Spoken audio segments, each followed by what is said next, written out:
Sir Ramzan లో rapid insulin ఎప్పుడు తీసుకోవాలి, ఎలా తీసుకోవాలి, ఎంత క్వాంటిటీ తీసుకోవాలి? బేసల్ బౌలర్స్ లో నెక్స్ట్ వచ్చేసి ర్యాపిడ్ యాక్టింగ్ ఇన్సులిన్. అంటే మీ డాక్టర్ మధ్యాహ్నం, పొద్దున, సాయంత్రం 3 times ఇన్సులిన్ ఇస్తారు. సో ఈ 3 times ఇన్సులిన్ ఎలా చేంజ్ చేయాలి? ఫర్ ఎగ్జాంపుల్ 10 units పొద్దున, 10 units మధ్యాహ్నం, 10 units సాయంత్రం ఇచ్చుంటే దీన్ని ఎలా మాడిఫై చేసుకోవాలంటే ఇదే 10 units మీరు పొద్దున్న తీసుకునే బదులు ఇఫ్తార్ టైం తీసుకోవాలి. అంటే పొద్దున్న తీసుకునే 10 ని ఇఫ్తార్ చేసిన టైంలో సేమ్ డోస్ తీసుకోవాలి. నైట్ తీసుకునే 10 units సుహోర్ టైం కి సగం డోస్ తీసుకోవాలి. అంటే ఈ ఎగ్జాంపుల్ లో 10 units మీకు సాయంత్రం ఇచ్చుంటే ఇదే 10 units లో సగం అంటే 5 units మీరు సుహోర్ టైం కి తీసుకోవాలి. మధ్యాహ్నం తీసుకునే ఇన్సులిన్ 10 units మాత్రం మీరు స్నాక్స్ తీసుకునే విధానాన్ని బట్టి చేంజ్ చేసుకోవచ్చు.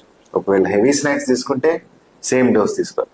ఒకవేళ జస్ట్ ఒక జ్యూస్ తాగుంటే 3 units 4 units తీసుకోవాలి. ఒకవేళ మీడియం గా తీసుకుని అంటే 6 units 7 units మీరు అడ్జస్ట్ చేసుకొని తీసుకోవడం.